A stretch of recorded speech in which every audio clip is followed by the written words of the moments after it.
बागकामाचा छंद जोपासत असताना इवल्याशा रोपांना मोठं करताना त्यांची काळजी घेताना आपण एक गोष्ट प्रामुख्याने जाणून घेतली आणि ती म्हणजे आपल्या रोपांच्या वाढीसाठी पोषक तत्वांची फार गरज असते. गेल्या व्हिडिओमधून आपण प्रथम पोषक तत्वाविषयी जाणून घेतलेले आहे.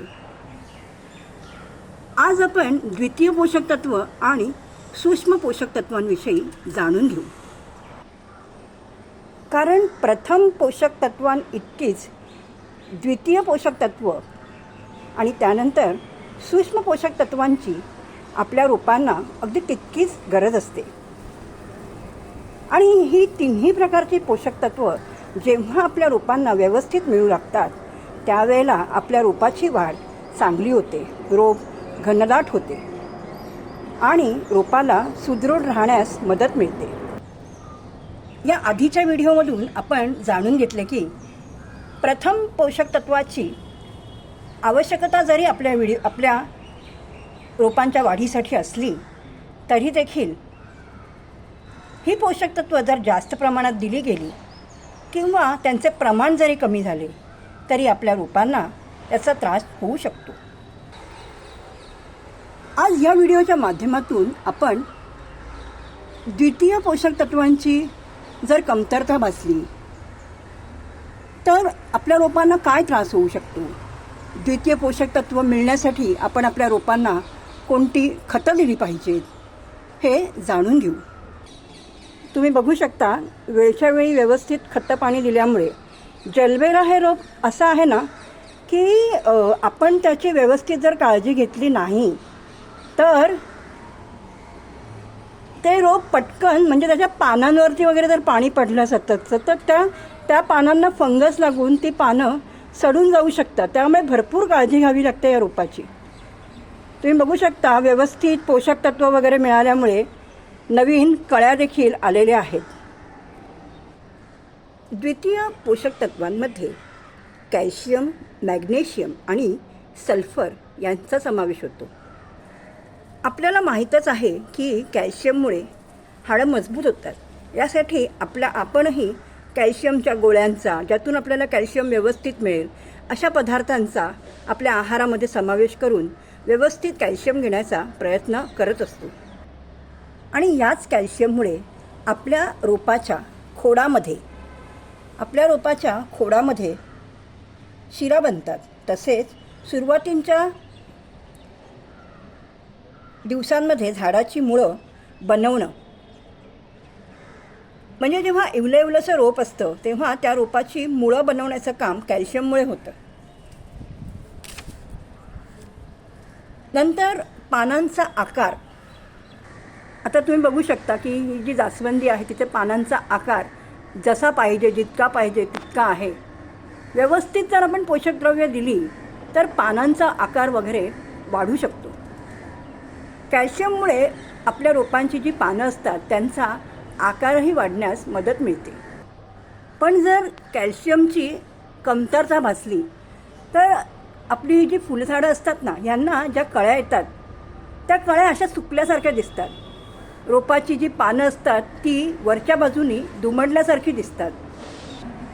तसेच आता ही जी फूट आहे, ही फूट तुम्ही बघू शकता इथे नवीन फुटवा येतो आहे, नवीन पालवी येते रोपाला. तर कॅल्शियमची जर कमतरता भासली तर ही फूटसुद्धा दुमडल्यासारखी दिसते. आता ही फूट दुमडलेली नाही आहे, ती अजून पूर्णपणे ते पान उमललेलं नाही आहे, ते उमलतं आहे, ते हळूहळू उमलेल. पण हे जे फुटवे आहेत ना ते असे मरगळल्यासारखे दिसतात, आतमध्ये मुरगळल्यासारखे दिसतात. तर अशा वेळेला आपल्या लक्षात आलं पाहिजे की कॅल्शियमची कमतरता आपल्या रोपांना भासते आहे. गेल्या व्हिडिओमध्ये आपण रॉक फॉस्फेट आणि बोनमीलबद्दल थोडंफार जाणून घेतलेलं आहे. ह्या खतांचे व्हिडिओ हळूहळू आपल्या चॅनेलवर उपलब्ध होतील जेणेकरून तुम्हाला त्याची व्यवस्थित माहिती मिळू शकेल. रॉक फॉस्फेट, बोनमील ह्यांसारखी खतं मातीमध्ये मिसळल्यामुळे आपल्या रोपांना व्यवस्थित कॅल्शियम मिळण्यास मदत मिळते. आता हे बोनमील किंवा जे रॉक फॉस्फेट आहे हे खतांच्या दुकानात आपल्याला सहज उपलब्ध होतं किंवा ऑनलाईनही सहज मिळतं. मी तर फ्लिपकार्टवरूनच बहुतेक खरेदी करते खतं. तसंच रोपांना मी आधी तुम्हाला म्हटलं होतं की रोपांना सहजपणे पोषक तत्त्व मिळावी म्हणून आपल्याला काही साध्या सोप्या उपाययोजना कराव्या लागतात. जसं की तुम्ही बघू शकता, इथे मी खडू घालूनच ठेवते रोपांमध्ये. अगदी मी अशा प्रकारे खडूचं पॅकेट आहे हे असं आणूनच ठेवते. तुम्ही बघू शकता, हे खडूचं पॅकेट मी असं आणूनच ठेवते, जेणेकरून जेव्हा जेव्हा मातीमध्ये खडू टाकायचे आहेत त्यावेळेला आपण ते खडू मातीमध्ये टाकू शकतो. आणि रोपामध्ये कॅल्शियम मिळण्यासाठी एका खडूचे असे 2 तुकडे करून मी असे रोपाच्या आजूबाजूने टाकून देते. जसं जसं मी रोपांना पाणी देते तसं तसं हे खडू हळूहळू विघटित होत जातात आणि आपल्या रोपांना व्यवस्थित कॅल्शियम मिळण्यास मदत मिळते. खडू हळूहळू विघटित होतो, तो अगदी पटकन विघटित होत नाही. हळूहळू हळूहळू तुम्हाला माहितीच आहे, हा एवढा खडू हा एक घन पदार्थ आहे, त्याचं विघटन व्हायला वेळ लागतं. रोपाला कॅल्शियमची जरी आवश्यकता असली तरी सतत कॅल्शियमयुक्त खतं कधीच देऊ नये, कारण कॅल्शियम जास्त जरी झालं ना तरी त्याचा विपरीत परिणाम आपल्या रोपांवर होऊ शकतो. आजारी होते म्हणून रोपाकडे दुर्लक्ष झालं होतं, पण मी ती पानं वगैरे तशीच तुम्हाला दाखवण्यासाठी ठेवली आहेत, जेणेकरून तुमच्या लक्षात यावं की एखाद्या पोषक तत्वाचा जर कमतरता भासली आपल्या रोपांना तर त्याचा विपरीत परिणाम कसा रोपांवर आपल्या दिसू लागतो, आपली रोपं कसं ते निदर्शनास आणून देतात. आता थोडंफार त्यांनी मला आपल्या रोपांनी, माझ्या रोपांनी, ह्या अनंताच्या रोपांनी मला काही चिन्ह निदर्शनास आणून दिलेली आहेत. त्यापैकी जर कॅल्शियमची कमतरता भासली तर रोपाची जी पानं असतात त्याचे किनारे असे फाटतात, रोप असं कमजोर झाल्यासारखं दिसतं, मरगळल्यासारखं दिसतं. आता ही सुरुवात आहे, मी व्यवस्थित खडू वगैरे घालून ठेवते, त्यामुळे कधीच रोपामध्ये असे दुष्परिणाम दिसून येत नाहीत. तर रोपाची जर पानं अशी किनाऱ्याने फाटल्यासारखी दिसली तर समजायचं रोपाला कॅल्शियम देण्याची आवश्यकता आहे. आणि म्हणून सहज सोपा उपाय म्हणून कुंडीतल्या मातीत अशा प्रकारे खडू घालून ठेवायचे. आता तुम्ही जर रासायनिक पदार्थ वापरण्यामध्ये, मी जास्त करून रासायनिक पदार्थ वापरत नाही, मी असेच घरगुती उपाय करून माझ्या रोपांची काळजी घेत असते. आता तुम्हाला जर रासायनिक, काही वेळेला काय होतं की आपल्याला इमर्जन्सी ट्रीटमेंट पण रोपाला द्यावी लागते. आता आपल्याला माहिती नसतं की रोपाला कसं काळजी घ्यायची, कोणती पोषक तत्त्व रोपाला द्यावी लागतात. तर अशा वेळेला जर तुमच्या लक्षात आलं की अरे माझ्या रोपाची पानं अशी एवढी फाटल्यासारखी दिसत आहेत, तर आता रोपाला मी नुसतं खडू घालून कसं चालेल, काहीतरी इमर्जन्सी ट्रीटमेंट केली पाहिजे.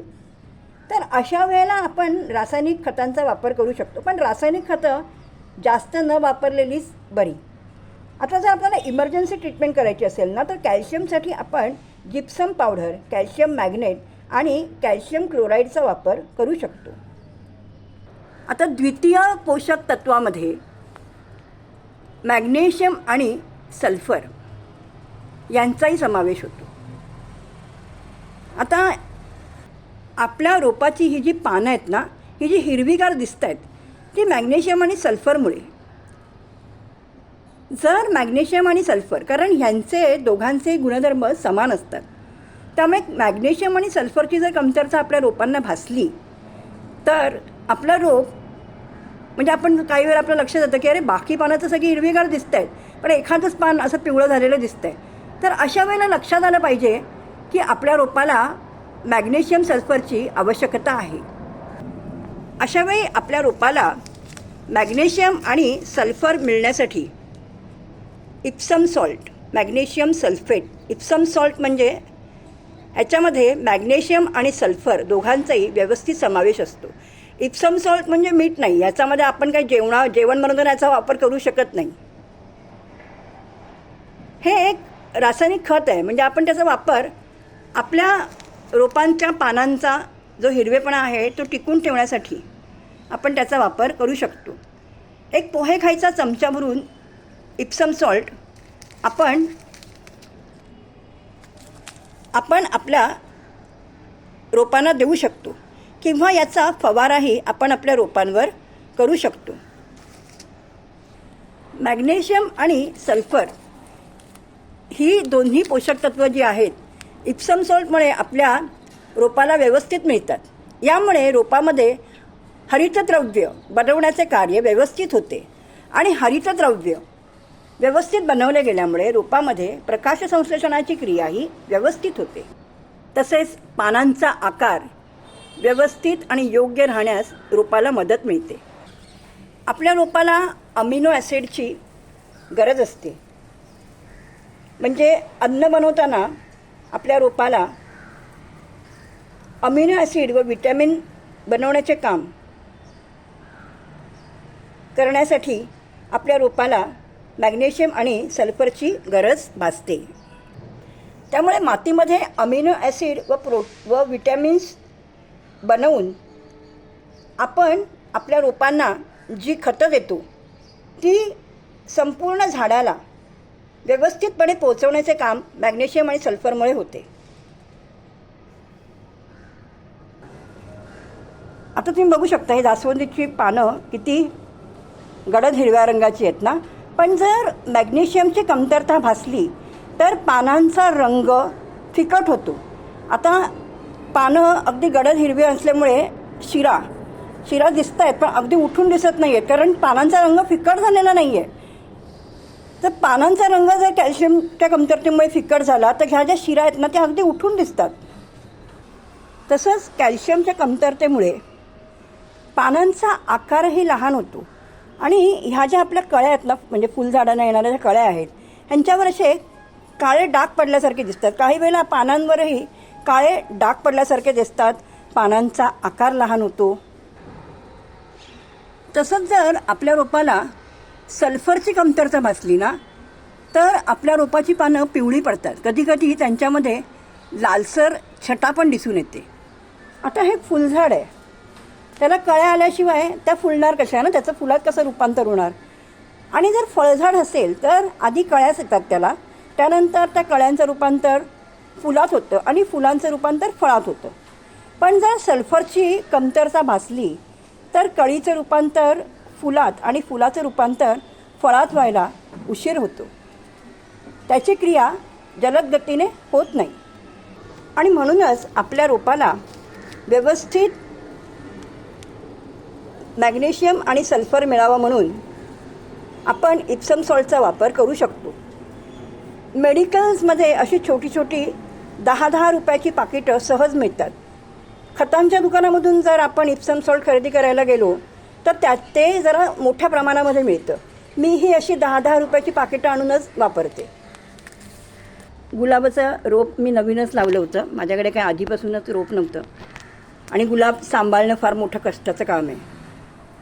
मी पण एक माणूस आहे, माझ्याकडूनही चुका होतात. असं नाही की मी बागकामाची माहिती देते म्हणजे माझ्याकडून काही चुका होत नाहीत. माझ्याकडूनही चुका होतात आणि त्या कळत नकळतच्या चुकांमुळे गुलाबाला लगेचच डायबॅक वगैरे होतं.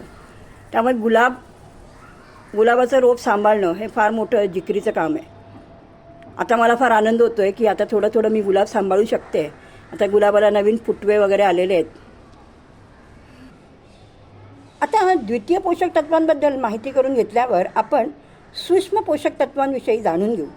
कारण प्रथम पोषक तत्वांइतकीच द्वितीय पोषक तत्वांची आवश्यकता असते आणि प्रथम आणि द्वितीय पोषक तत्वांइतकी जरी सूक्ष्म पोषक तत्वांची आवश्यकता नसली तरी रोपाच्या वाढीसाठी ती थोडीफार प्रमाणामध्ये रोपाला आवश्यक आहेतच.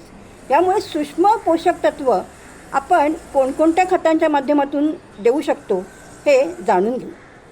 इथे मी झेंडूचं रोप लावलं होतं. म्हणजे एक रोपं आहेत ना इतकी सांभाळायला कठीण असतात. झेंडूच्या रोपाला अगदी रोज थोडं पाणी द्यावंच लागतं. आम्ही आता 31 डिसेंबरसाठी 2-3 दिवस आमच्या गावच्या घरी गेलो होतो. त्यावेळेला थोडं झेंडूला पाणी कमी पडलं, मग माझं रोप सुकून गेलं. आता मला नवीन रोप आणण्याची आवश्यकता आहे. जागा जरी लहान असली, जागेच्या अभावामुळे थोडीशीच रोपं मला लावायला मिळतात, तरी मी छोटीशी बाग फुलवण्याचा प्रयत्न करते. मी बघू शकता काळजी घेते रोपांची. अगदी माझ्या मुलांसारखी, माझ्या ज्या 2 मुली आहेत त्यांची जशी काळजी घेते तशीच माझी या रोपांची पण मी काळजी घेत असते. आज वातावरण तसं ढगाळच आहे. थंडीचं प्रमाणही जास्त आहे. रात्री तर भरपूर थंडी होती. म्हणजे मुंबईमध्ये इतकी थंडी नसते, पण रात्री थंडी जाणवत होती.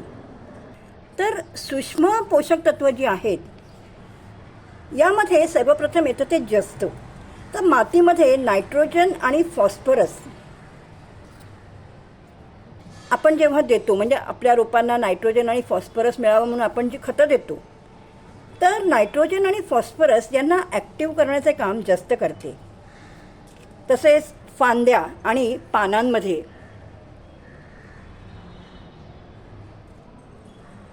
बघू शकता, हे जास्वंदीचं रोप आहे. तर फांद्या आणि पानांमध्ये नायट्रोजन आणि फॉस्फरसचे योग्य प्रमाण ठेवण्यासाठी जस्ताची आपल्या रोपाला खूप चांगल्या प्रकारे मदत मिळते. इथे माझी तुळस आहे. तर जस्ताचं प्रमाण आपण जर योग्य प्रमाणात आपल्या रोपाला दिलं तर रोपाला जी काही फळं वगैरे येतात त्यांच्या विकास कामातही जस्तामुळे आपल्या रोपाला मदत मिळते. फळांचं फुलांचं प्रमाण वाढतं.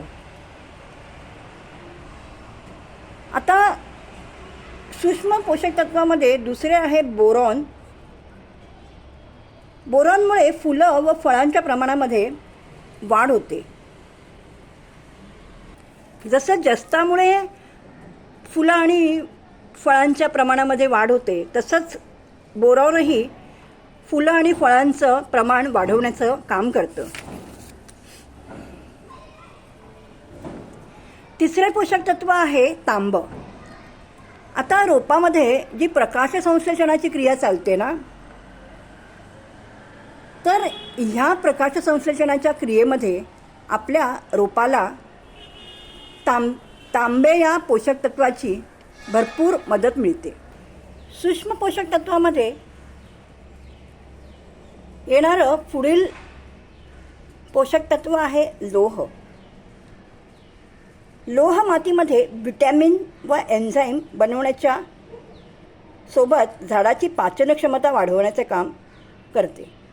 झाडामध्ये पण पचनसंस्था असते. झाडालाही जे काही ते अन्न शोषून घेतं मुळांद्वारे. मी तुम्हाला मागेही म्हटलं होतं, आपला एक व्हिडिओ आहे ज्याच्यामध्ये म्हटलं होतं की जर आता डॉर्मेन्सीमध्ये आपण खतं देत राहिलो तर ती खतं रोपांच्या आसपास साचून राहिली तर गुठल्या होण्याची, म्हणजे गाठी जसे ब्लॉकेज होतात ना, तशा ब्लॉकेज होण्याची शक्यता असते. तर रोपाची पण पचनसंस्था जर व्यवस्थित असेल तर आपलं रोप व्यवस्थित अन्नद्रव्य शोषून घेऊन, रोपाची मुळं व्यवस्थित अन्नद्रव्य शोषून घेऊन पूर्ण झाडापर्यंत पोहोचवण्याचं काम करतात. त्यामुळे लोहामुळे झाडाची जी पचनसंस्था असते त्याची क्रिया, त्याचं जे कार्य आहे ते व्यवस्थितपणे केलं जातं. लोहानंतर मेलेडिनमचा समावेश सूक्ष्म पोषक तत्वांमध्ये होतो. मेलेडिनम ही आपल्या रोपाची पचनक्रिया व्यवस्थित ठेवण्यासाठी रोपाला मदत करते. तसेच मेलेडिनममुळे मातीमध्ये अमिनो ॲसिड बनवण्याचे कार्य होते. कारण रोपाची पचनसंस्था व्यवस्थित ठेवण्यासाठी मातीत अमिनो ॲसिड तयार होणं आवश्यक असतं आणि हे कार्य मेलेडिनम करते. इथे माझ्याकडे गोकर्ण आहे. या रोपाला अपराजिता पण म्हणतात. ह्याची वेल घरात लावणं अत्यंत शुभ आहे.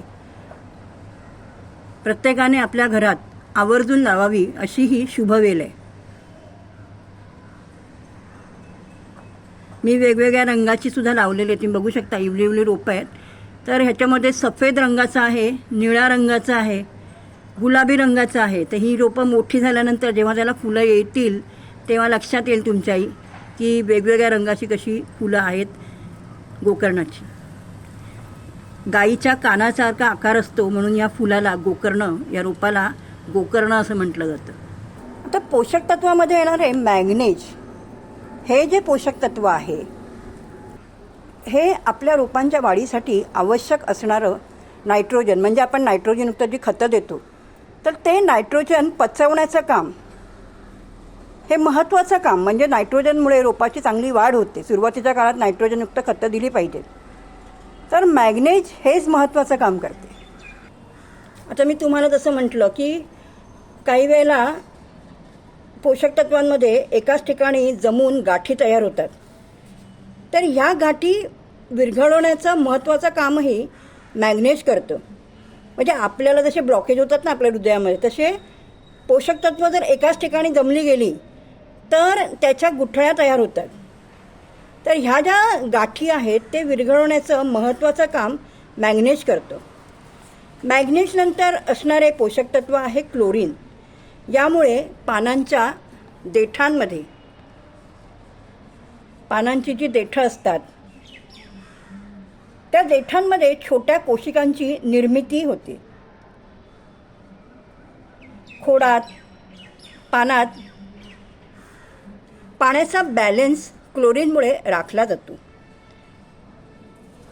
आता पोषक तत्वामध्ये येणारं शेवटचं पोषक तत्व आहे निकेल. यामुळे आपल्या झाडांमध्ये जी विषारी तत्व, म्हणजे आता जर आपण खतं देत गेलो आणि खतं जर आपल्या रोपांच्या मुळांनी शोषून घेतली नाहीत तर ती एका ठिकाणी जमा होतात.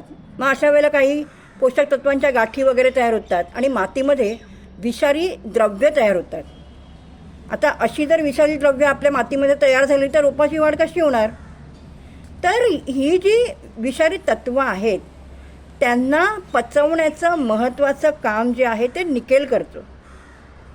त्यामुळे तुमच्या लक्षात आलं असेल की रोपाला जर प्रथम, द्वितीय आणि सूक्ष्म पोषक तत्व व्यवस्थित मिळाली नाहीत तर आपलं रोप त्याची वाढ खुंटवू शकतं. रोपाची वाढ व्यवस्थित होऊ शकत नाही.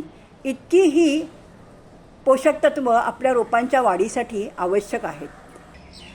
कारण या सूक्ष्म पोषक तत्वांच्या कमतरतेमुळे पानांचा शिरांमधला भाग फिकट होतो. म्हणजे ह्या शिरा आहेत ना पानाच्या, त्यांचा जो भाग आहे तो फिकट होतो. पानांचा आकार लहान होतो.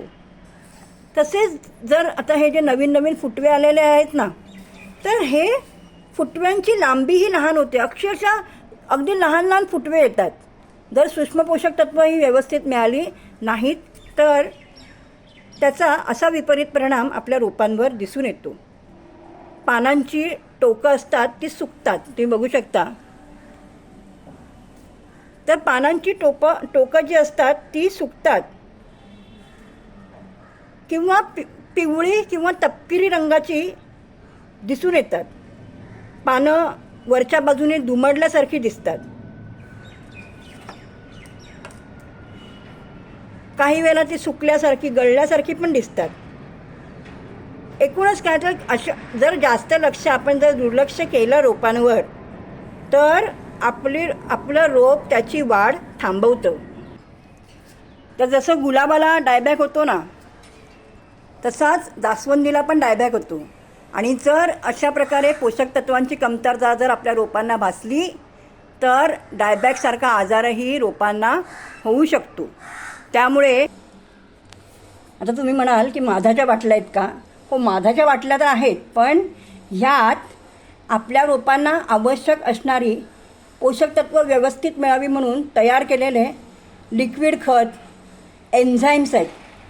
एन्झाईम्सचा व्हिडिओ आपल्या चॅनलवर उपलब्ध आहे, तो आठवणीने बघा. मी डिस्क्रिप्शन बॉक्समध्ये एन्झाईमबद्दलचा जो माहितीपूर्ण व्हिडिओ आहे त्याची लिंक तुम्हाला देते, तर तो व्हिडिओ आवर्जून बघा. आता लोहाची कमतरता भासू नये म्हणून आपण सोपे उपाय जे करायचे त्याच्यामध्ये मी तुम्हाला मागे पण दाखवलं होतं की ही जी बाटली तुम्हाला काळी दिसते ना, ह्यात मी साध्या पाण्यामध्ये खिळे भिजत घातलेले आहेत, त्यामुळे ही बाटली अशी काळी दिसते.